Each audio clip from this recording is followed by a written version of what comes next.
வணக்கம். இலக்குகள் இரண்டு வகைப்படுகின்றன.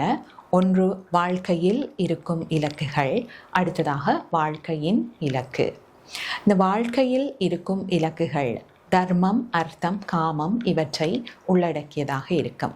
அதாவது வாழ்க்கையில் நாம் அடைய வேண்டிய இலக்குகள், உதாரணமாக பட்டப்படிப்பை பெறுவது, சிறந்த தொழிலை பெறுவது, திருமணம் செய்வது, நாட்டிற்கு சேவை செய்வது என்று இது ஒவ்வொரு தனி மனிதருக்கும் வேறுபடுகின்றது. இந்த வாழ்க்கையினுடைய இலக்குகளை நாம் அடைந்து பக்குவம் பெறும்போது காலப்போக்கில் இவற்றின் வரையறைகள் நமக்கு தென்பட ஆரம்பிக்கும். அப்பொழுது நாம் வாழ்க்கையினுடைய இலக்கை நோக்கி பயணிப்போம். இந்த வாழ்க்கையினுடைய இலக்கு என்பது மோட்சம், அதாவது வாழும்போதே மன நிறைவான வாழ்க்கையை வாழுதல்.